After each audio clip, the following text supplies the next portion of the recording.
마태복음의 특징 중에 하나는 예수님의 교훈이 무리를 지어 묶여 있다라는 것입니다. 대표적으로 마태복음 5장에서 7장까지 나타나는 산상보훈을 들 수 있고요. 또 23장에서 25장까지 나타나는 말세에 대한 교훈 등이 그 예라고 할 수가 있죠. 오늘 말씀도 바로 그와 같이 예수님의 교훈이 한데 묶여 있는 부분으로서 9장에서 10장까지 긴 분량으로 되어 있습니다. 우리 예수님께서는 밤을 새워서 기도를 하신 후에 누가복음에 보면 밤을 새워 기도했다고 누가복음 12장에 나오는데요. 밤을 새워 기도하신 후에 12제자를 택하셨고, 그리고 오늘 본문과 같이 제자들을 세우시고 그리고 권능을 주셨다고 말씀하십니다. 그리고 12제자를 세상에 파송을 하세요. 오늘 말씀은 예수님께서 그 12제자들 세상에 파송하시면서 주신 말씀이 오늘 본문입니다. 세상으로 나아가는 제자들에게는 먹을 것과 입을 것 같은 경제적인 어려움이 따를 것이 예상되었고, 복음에 대하여 적대적인 사람들과의 만남도 예상할 수 있다고 말하고 있어요. 뿐만 아니라 제자들은 세상에 나가면서 복음을 전하면 박해는 물론이요, 심지어 순교까지 받아들여야만 한다고 말씀하셨습니다. 오늘 우리에게 주시는 이 하나의 말씀은 바로 이와 같이 경제적인 어려움과 박해와 순교가 기다리는 세상으로 나아가는 제자들을 격려하는 말씀이라고 할 수가 있습니다. 그러면 박해와 순교가 기다리고 있었던 이 험난한 세상으로 제자들을 파송하시면서 이 제자들에게 들려주셨던 이 예수님의 격려의 말씀, 이 격려의 말씀이 16절부터 22절까지 나오는데, 이 말씀을 오늘 우리의 언어로 좀 더 쉽게 번역해서 이 말씀을 제가 봉독하도록 하겠습니다. 이 말씀을 여러분들 16절부터 한번 경청해 주시기를 바랍니다. 보아라, 내가 너희를 세상으로 파송하는 것이 마치 양을 이리떼 가운데로 보내는 것과 마찬가지다. 그러므로 너희는 뱀과 같이 슬기로워야 된다. 비둘기같이 순진하여야 한다. 사람들을 조심하여라. 그들이 너희를 법정에 넘겨주고 그들이 회당에서 너희를 매질할 것이다. 또 너희는 나 때문에 총독들과 세상 임금들 앞에서 끌려가서 그들과 이방인들 앞에서 나에 대하여 증언해야 할 때가 올 것이다. 사람들이 너희를 관가에 넘겨줄 때 어떻게 말하며 또 무엇을 말해야 할 것인지 너희는 걱정하지 말아라. 너희가 무슨 말을 해야 할지 그때의 지시를 받게 될 것이다. 말하는 이는 너희가 아니라 너희 안에서 말씀하시는 아버지의 성령이시다. 형제가 형제를 죽음에 넘겨주고 아버지가 자식을 또한 그렇게 하고 자식이 부모를 거슬러 일어나서 부모를 죽일 것이다. 그리고 너희는 내 이름 때문에 모든 사람에게 미움을 받게 될 것이다. 그러나 끝까지 참고 견디는 사람은 구원을 받게 될 것이다. 아멘. 지금 예수님께서 제자들을 세상에 내어보내는 것이 오늘 말씀과 같이 마치 양을 이리 가운데 보낸 것 같다고 비유하셨어요. 이 말씀은 제자들이 세상에 나가서 당해야 할 그 일들이 결코 순탄하지 않다는 것을 예견해 주시면서, 또한 세상에 나가는 제자들이 위험에 완전히 노출되어 있는 상태라는 것을 지금 말씀하고 있는 겁니다. 더욱이 박해와 핍박, 나가서 순교를 당하게 될지도 모른다는 것을 암시해 주는 말씀이라고 할 수 있죠. 여러분들, 양이 이리를 이기는 게 쉽습니까? 쉽지 않죠. 어떻게 이기겠습니까? 죽임을 당하는 것이 뻔한데.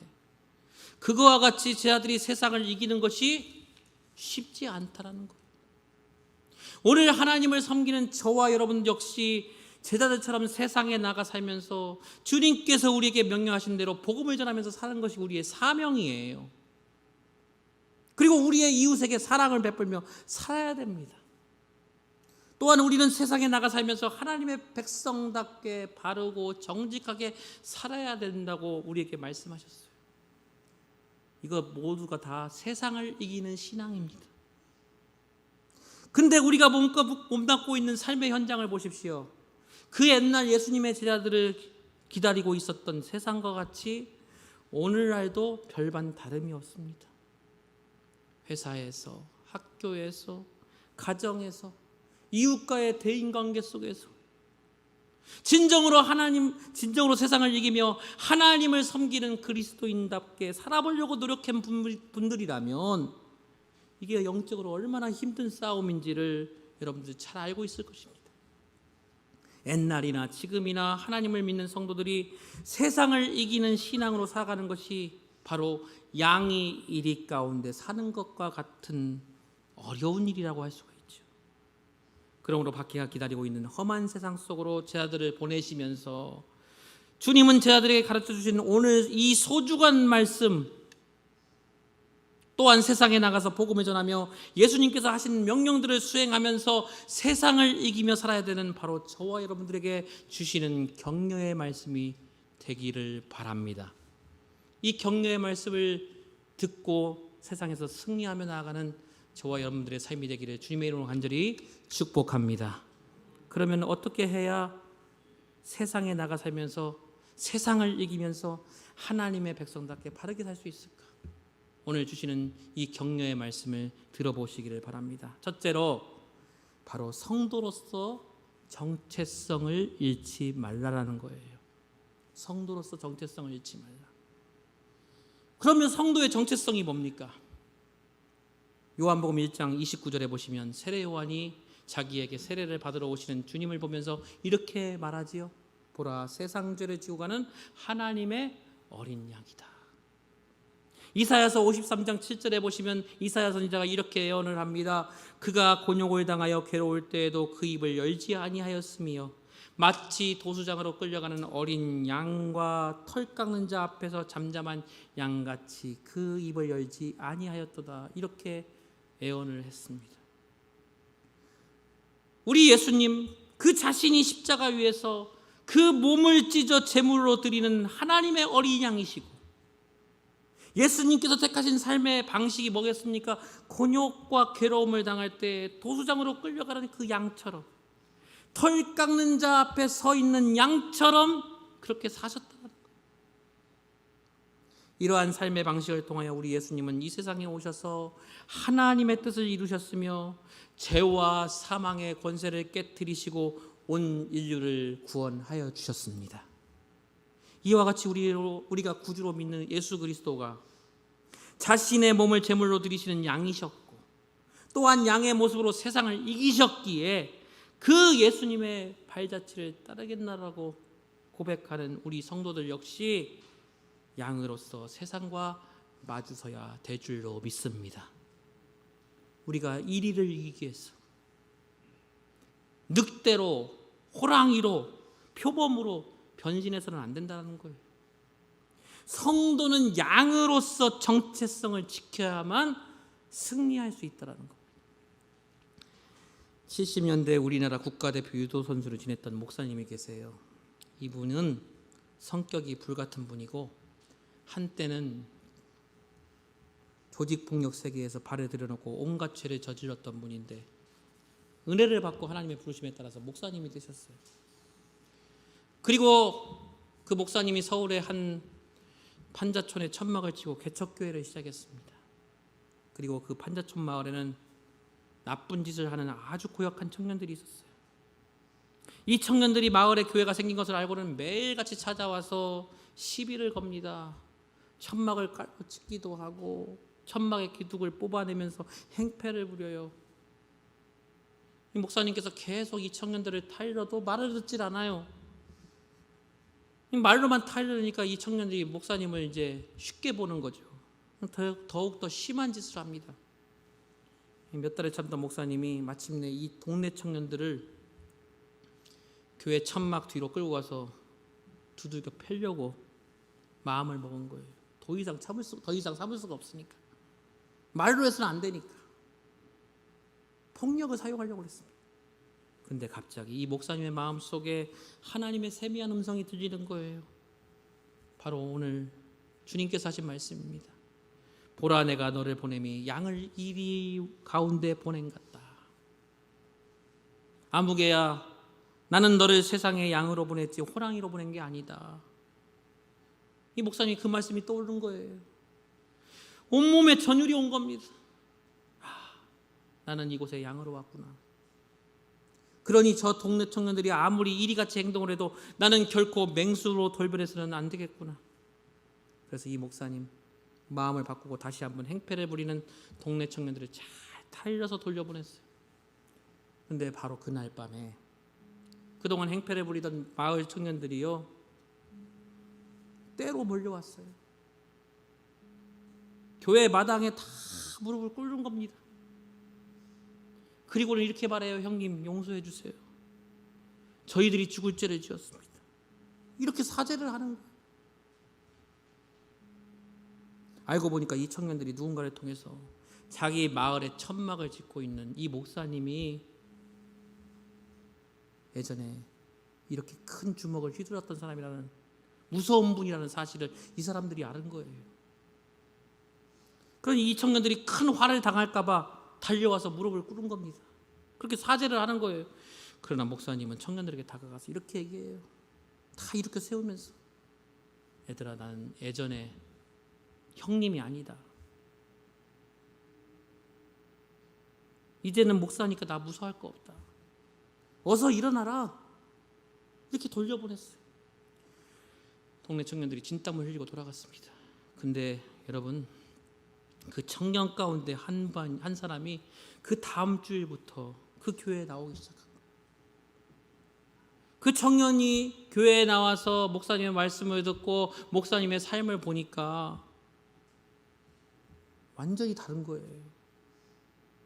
저분의 주먹에 비하면 내 주먹은 아무것도 아닌데, 나는 아무것도 아닌 이 알랑한 주먹이나 휘들고 사는데 저분은 어째서 나보다 큰 주먹을 가지고 저렇게 사실까? 저렇게 헌신하면서 저렇게 사랑 나누면서 사실까? 이 목사님의 그 삶의 방식에 마음이 끌린 거예요. 그래서 그 청년은 자기 친구들을 전도하고 마을 안에 그렇게 나쁜 짓을 하는 청년들을 모아서 천막교회 개척 멤버가 되었습니다. 결국 그 교회가 성장하고 그들이 집사가 되고 장로가 되어서 지금 목사님과 더불어서 귀한 동역자로 교회를 세워나가는 것을 보게 됐다라는 것을 제가 들었습니다. 만약 그 목사님이 참지 못하고 행패를 부렸으면 그 청년들에게, 행패 부리는 그 청년들에게 폭력을 행사했다면, 양으로 세상을 보냄을 받은 그리스도의 정체성을 버렸다면 아마 그 청년들, 천막교회 하는 목사님을 두려워했을 거예요. 무서워했을 거예요. 다시는 행패 부리지 않았을 거예요. 근데 보세요. 그 영혼은 어떻게 되는 겁니까? 구원 받을 수 있을까요? 못 받지요. 폭력배 하던 사람이 목사하니까 별거 없구나, 잘해봐라 하면서 아마 목사님을 비난하고 교회를 비난했을 거예요. 행패 부리던 청년이 이리 갔다고 해서 목사님이 호랑이같이 변했다면, 이 사람들이 예수님을 영접하고 교회의 일꾼이 되고 정말 주님의 몸된 교회를 섬기는 동역자로서 살 수 없었을 것입니다. 사랑하는 성도 여러분, 우리 예수님은요, 우리를 세상에 보낼 때 양으로 보내셨어요. 양 같은 남편으로, 양 같은 아내로, 양 같은 부모로, 양 같은 자식으로, 하나님의 양 같은 이웃으로 우리를 세상에 파송시키셨습니다. 그러므로 우리가 비록 상대할 사람이 이리 같을지라도, 늑대 같을지라도, 그래서 내 몸이 상하고 내 마음이 찢기고 정말 힘들고 어려울지라도 우리는 끝까지 양으로서의 정체성을 지켜야 될 줄로 믿습니다. 성도는요, 성도해야 돼요. 성도해야 돼요. 그래야 승리하는 삶을 살 수 있다고 우리에게 가르쳐 주시는 겁니다. 두 번째로요, 주님은 우리에게 어떻게 격려하시냐? 바로 성도는 뱀같이 지혜롭고 비둘기같이 뭐하라고요? 순결하라고 말씀하고 있어요. 16절 말씀 우리 보시기 바랍니다. 16절 중반절에 너희는 뱀같이 지혜롭고 비둘기같이 순결하라 했어요. 여기서 지혜롭다는 말 본래는 생각한다에서 나오는 말로서 이해력과 통찰력, 민첩성을 나타내는 말이에요. 우리는 대체적으로 뱀하면 어떻게 생각해요? 사악한 동물이라고 생각하지 않습니까? 그런 선입견이 있어요. 하지만 고대 중동 지방에서 이 뱀을 어떻게 생각했냐? 바로 뱀은 지혜의 상징으로 널리 알려져 있습니다. 중동 지방 사람들은 뱀은 직감력이 뛰어나고 또한 민첩하기 때문에 자신이 목표한 먹이를 놓치지 않고 잡을 수 있다라고 이렇게 생각을 한 거예요. 또한 뱀은 매우 신중해서 자기 자신을 방어하는 데 게으르지 않는다고 생각을 했습니다.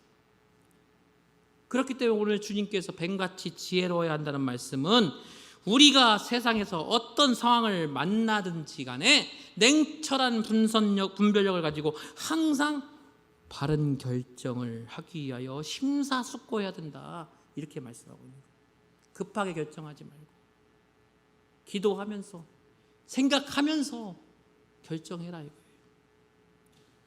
또 오늘 주님께서는 뱀같이 지혜로워야 하고 또 뭐라고 했습니까? 비둘기같이 뭐 하라고 그랬어요? 순결해야 된다고 그랬어요. 이때 순결한다는 말이 뭡니까? 흠이 섞이지 않는 것, 깨끗하다는 거예요. 비둘기는 구약 성경에서 순결하고 또 사랑스러운 동물로 익숙하게 여긴 동물입니다. 그러므로 예수님께서 비둘기같이 순결하라고 이렇게 말씀하신 것은 우리의 신앙이 하나님 앞에서 사랑스러우며 흠이 없으며 우리 신앙이 다른 종교의 가르침에 혼합되지 말라, 이렇게 말씀하고 있는 거예요.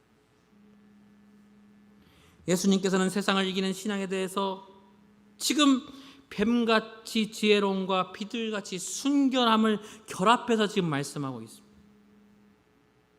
진정으로 세상을 이기는 신앙 가지려면 냉철한 분별력과 하나님을 향하여서 변하지 않는, 편치 않는, 즉 세상 것과 섞이지 않는 순수한 신앙, 이 두 가지가 다 필요하다, 이렇게 말씀하고 있는 거예요. 오늘날 우리에게도 이렇게 말씀하십니다. 솔직히 논리와 이성에 맞는 계획 필요하죠. 그리고 세워진 계획, 과감히 결단을 가지고 힘을 다해서 나가야지요. 뿐만 아니라 세상을 이기려면 우리에게는 뭐가 있냐? 비둘기 같이 순결한 영혼이 필요하다는 거예요. 만약에 뱀같이 지혜롭기만 하고 비둘기같이 순결하지만 않는다면 그런 사람은 어떻습니까? 비록 세상에서 수단과 방법은 좋다 할지라도 다른 사람에게 복음을 전하거나 다른 이의 영혼을 감화시킬 수 있습니까? 없는 거예요. 실천 가능한 계획을 세운다고 해서 세상적인 방법으로, 불의한 방법으로, 비신앙적인 방법으로 이를 추진해서는 절대로 안 된다는 거예요. 반대로 비둘기처럼 순결하기만 하고 지혜롭지 못한다면 어떻습니까? 비록 세상을 이기며 살아보겠다고 하는 의도는 선하고 좋을지 몰라도 실질적으로 세상을 이길 수가 없어요. 세상을 이기는 효과적인 방법을 찾아낼 수가 없는 거예요. 그러므로 세상에 나가서 우리의 믿음을 지키면서 주님의 명령을 효과적으로 수행할 수 있는 진정한 세상을 이기는 방법, 오늘 말씀같이 뱀같이 지혜롭고 비둘기같이 순결한 이 두 가지를 다 갖고 있어야 될 줄로 믿습니다. 세 번째로 오늘 주님은 또 이렇게 말씀하세요. 정말 중요합니다. 뭐 하지 말라고요? 염려하지 말라고 말씀하고 있어요. 염려하지 말라고. 자, 19절부터 20절 말씀을 제가 봉독하겠습니다. 너희를 넘겨줄 때에 어떻게 또는 무엇을 말할까 염려하지 말라. 그때 너희에게 할 말을 주시리니 말하는 이는 너희가 아니라 너희 속에서 말씀하시는 이 곧 너희 아버지의 성령이시니라. 아멘. 지금 본문의 염려란 어떠한 일에 대해서 여러모로 헤아리는 걱정을 의미해요.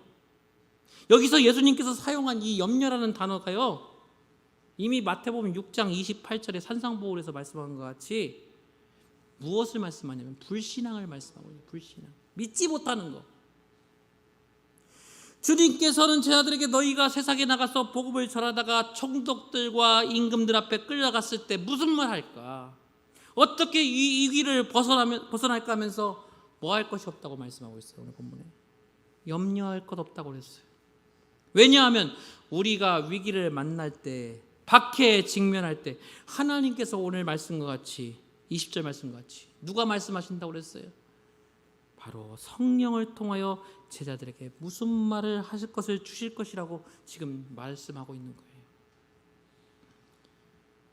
마태복음 10장 20절 다시 보시면 말하는 이는 너희가 아니라 너희 속에서 말씀하시는 이 곧 너희 아버지의 뭐라고 그랬습니까? 성령이십니다. 그러므로 염려하지 말라고 하시는 우리 예수님의 말씀을 적극적으로 표현하면 바로 하나님께 모든 것을 맡기라 이겁니다. 하나님께 맡기라. 여러분들 오늘 우리 성도들, 이 말씀을 듣는 성도 여러분, 주님이 말씀하시는 대로, 가르쳐준 대로 염려하지 마시길 바랍니다. 염려는 우리의 현재와 미래를 바꾸지 못해요. 예수님의 말씀대로 우리가 염려한다고 해서 우리의 키를 한 자라도 더할 수 있습니까? 없어요. 오히려 예수님께서 가르쳐준 대로 염려는 말씀의 결실을 방해하는 거예요. 마태복음 13장 22절에 말씀하잖아요. 가시떨기에 부러졌다는 것은 말씀을 들으나 세상의 염려와 재물의 유혹에 말씀이 막혀서 결실을 못한다고 했지 않습니까? 그러면 우리가 염려를 왜 안 해야 됩니까? 어떻게 염려하지 않을 수 있을까요? 바로 우리는 기도해야 될 줄로 믿습니다. 사도 바울을 통해서 하나님께서 말씀하잖아요. 빌립보서 4장 6절에 아무것도 염려하지 말고 오직 기도와 간구로 너희 구할 것을 감사함으로 하나님께 아뢰라. 모든 일에 기도와 간구로 하나님께 아뢰라고 했어요. 이 염려하지 말라라는 말과 기도하는 말이 지금 서로 붙어 있습니다. 동의어처럼 붙어 있어요. 오랜 세월 동안 자신의 전생애를 바쳐서 목회를 하신 어느 노 목사님께서 들려주신 이야기입니다. 이 목사님께서 젊은 시절에 교회를 섬기는데 너무 힘들고 염려가 돼서 신경쇠약에 걸리게 됐다고 그래요. 도대체 교회의 모든 일이 자기가 아니면 돌아가지 않는다는 그런 생각이 들었다고 합니다. 근데 이 목사님께서 어느 날 시골에 조그만 기차역을 가게 됐어요. 목사님이 거기에서 기관차에 끌려가는 수많은 화물 차량을 보게 됐습니다. 그거를 보는 순간에 이 목사님이 크게 깨달은 것이 있었어요.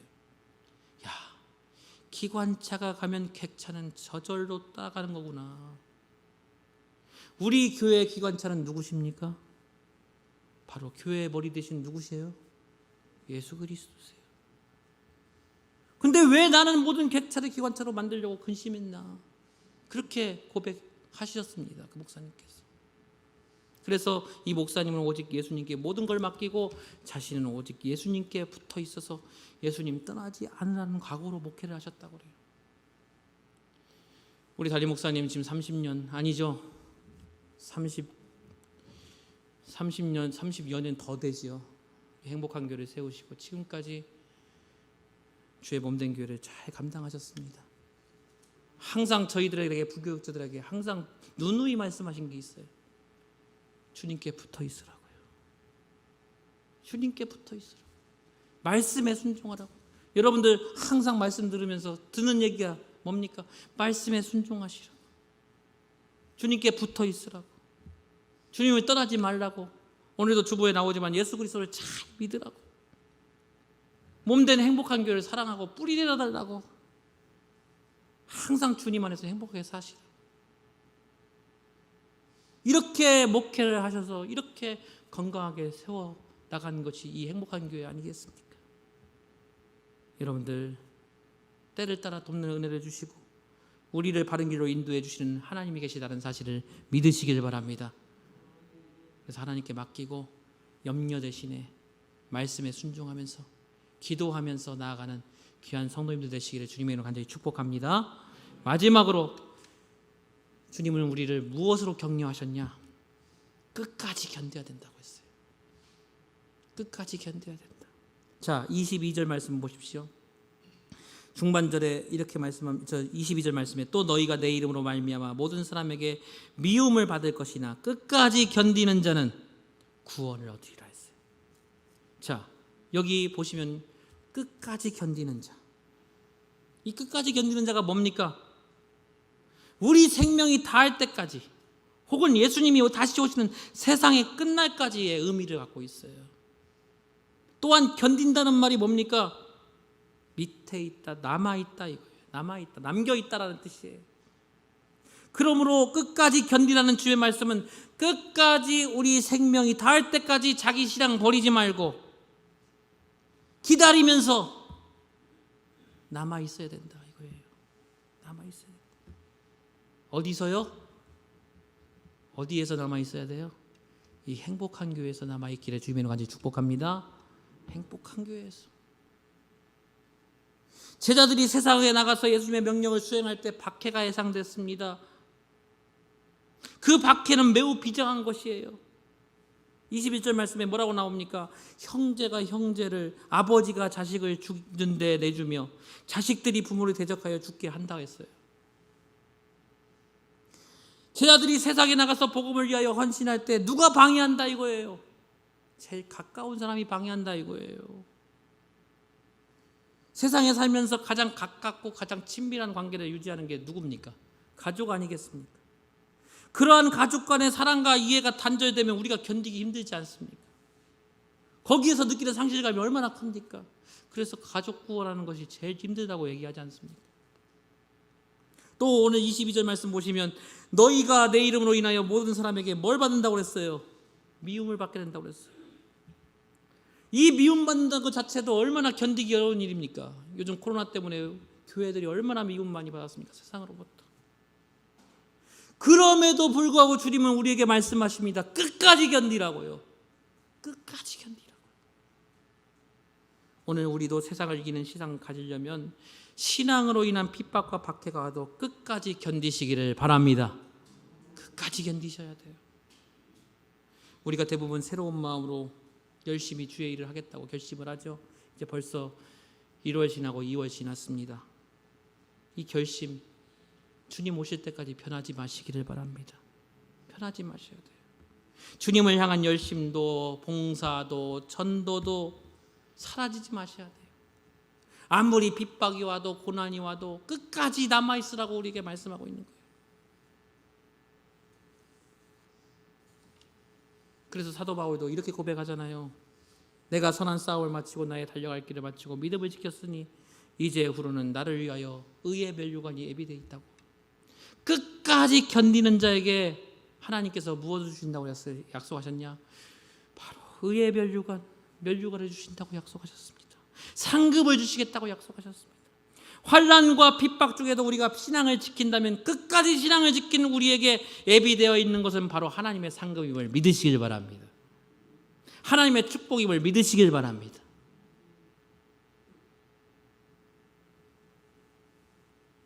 우리 신앙생활 마라톤과 같아요. 지금 주님을 위해서 수고하고 애쓰는 것들 정말 마음 상해할 때도 있고 육체적인 고통이 있다 할 수 있습니다. 그러나 우리의 신앙의 경주를 마치는 날에 하나님께서 우리에게 영원한 면류관을 허락해 주실 줄로 믿습니다. 나중까지 끝까지 견디는 인내가 필요해요. 끝까지 견디고 인내해야 세상을 이기고 구원을 받게 되는 겁니다. 그래서 주님 말씀하십니다. 끝까지 견디는 자가 뭐라고요? 구원을 얻는다고요. 애나 지름이나 하나님을 섬기는 사람들이 세상에 나가서 세상을 이기며 산다는 게 쉬운 일 아니죠. 서두에도 말씀드렸습니다만 양이 이리 가운데 들어가는 것과 같다가 우리에게 핍박이 옵니다. 신앙 지키려면 정말 힘들고 어렵다 불가능하 할지라도 할 수 있거든이 무슨 말이냐? 믿는 자에게는 능히 하지 못할 일이 없느니라고 말씀하셨어요. 끝까지 주님 믿고 의지하면서 능치 못할 힘이 없는 주님을 의지하며 우리와 함께 하시는 그 주님과 동행하며 살아가시는 저와 여러분들의 삶이 되기를 주님의 이름으로 간절히 축복합니다. 주님께서 우리에게 말씀하셨습니다. 세상을 이기신 주님께서 우리에게 말씀하셨어요. 담대하라. 담대하라. 세상에서는 너희가 환난을 당하라. 담대하라. 내가 세상을 이기었노라. 이렇게 선포하셨습니다. 여러분들 담대하십시오. 어려운 상황 가운데서도 정말 우리 행복한 교회에 당한 이 어려운 가운데서 어렵다고 하지 마시고 세상을 이길 수 있고 이 어려움을 이길 수 있는 그런 권능을 우리에게 주실 것이라는 그 믿음 가운데 날마다 승리하시는 귀한 주님의 자녀들 되시기를 주님의 이름으로 간절히 축복합니다. 기도하겠습니다. 하나님 아버지 감사합니다. 주님은 우리에게 말씀을 통해서 우리에게 격려하십니다. 주님은 먼저 세상을 이기셨고 우리에게 소망을 주신 주님이심을 우리가 믿습니다. 우리가 주님을 따라 세상을 이기며 살기를 원합니다. 주여, 세상에서 사는 동안 저희들 성도로서 정체성을 잃지 않게 하시고 저희들에게 지혜로운 마음과 순결한 신앙 주셔서 세상을 이기게 하여 주시옵소서. 염려 대신에 기도하면서 승리하게 하여 주시옵소서. 주님 앞에 서는 그날까지 우리의 믿음이 변치 않게 하시고 끝까지 견뎌 이겨나갈 수 있는 귀한 믿음의 종들 될 수 있도록 주님 축복하여 주시옵소서. 우리를 인도하시고 임마누엘 되셔서 영원토록 주님과 동행하며 살아가서 하나님께 영광 돌리며 영화로운 멸류관을 받을 수 있는 귀한 주님의 자들 될 수 있도록 주님 도와 주시옵소서. 예수님의 이름으로 기도하옵나이다. 아멘.